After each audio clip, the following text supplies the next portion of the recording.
gentlemen, you're back once again with the Economancer. Today we're going to be discussing the role of academia in the Triple-Helix Model.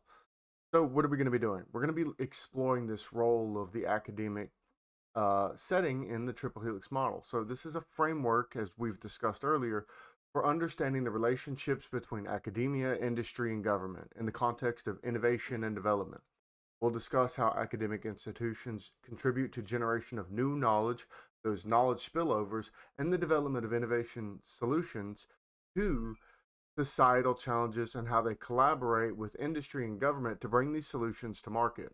We'll also examine how the academic institutions impact governmental institutions. So, academic institutions such as universities and research institutions generate new knowledge and technologies that have the potential to transform society and drive economic growth. This knowledge generation is often accompanied by those knowledge spillovers we discussed in the last video, where the knowledge created in one field or sector spills over to other fields or sectors. For example, interdisciplinary research projects can lead to new ideas and innovations that would have not have been possible if researchers had worked in isolation. But academic institutions don't work in isolation. They collaborate with industry and government to bring their innovations to market and to address societal challenges. Academic industry partners can help to accelerate commercialization of new technologies by providing industry partners with cutting-edge research and development. These partnerships can lead to knowledge spillovers where industry partners can apply the knowledge generated by academia to their businesses and operations. On this, I talked a little bit on the last episode about why academic institutions have this knowledge spillover effect and why it doesn't come from the industry. Even though we see a lot of the industry pushing forth new technologies, but it seems like that's where the cutting edge research is done, is in these research institutions that aren't necessarily academic in nature. They come from the industry.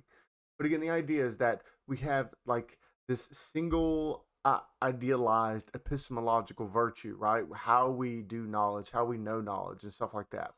And so if you're in an area such as Silicon Valley, you're like, wow, these guys are the ones that are creating all of this new knowledge, but they're also in cohort with all of those academic institutions around them and the government.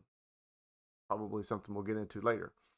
But they're getting all of these new ideas not by the people in the industry themselves. Some of those people in the industry may help facilitate those new ideas, but it's not that industry itself that is coming up with these new ideas. They get these new ideas in their academic career and then they move on into the industry, whether that's in a consulting role or starting their own business.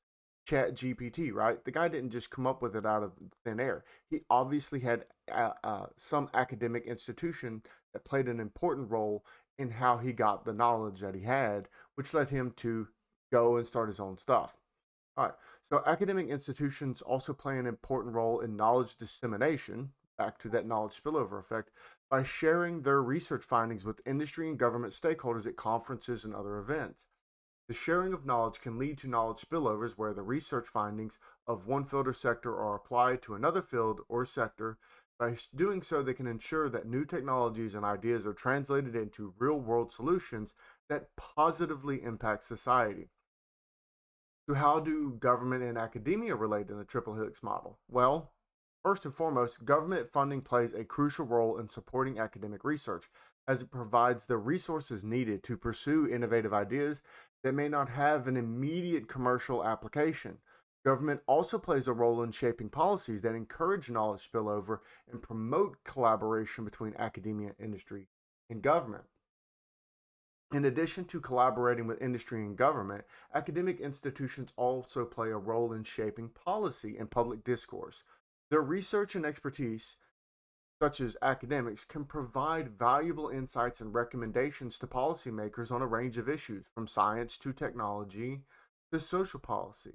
Academic institutions have a role in advocating for policies that promote innovation and economic growth. This can involve attending legislative hearings and engaging with special interest groups to ensure that policies are evidence-based and consider the needs of all stakeholders. One example of this is the role of academic institutions in shaping science and technology policy. Through the research, academics can provide insights into emerging technologies and potential impact on society. They can also help policymakers understand the broader and societal ethical implications of new technologies and provide recommendations for policy frameworks that promote innovation while protecting public interests.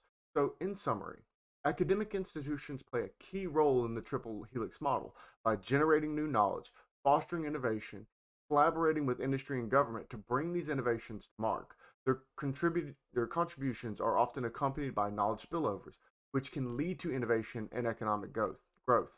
Government plays a key role in supporting academic research and shaping policies that promote collaboration between industry, academia, and government.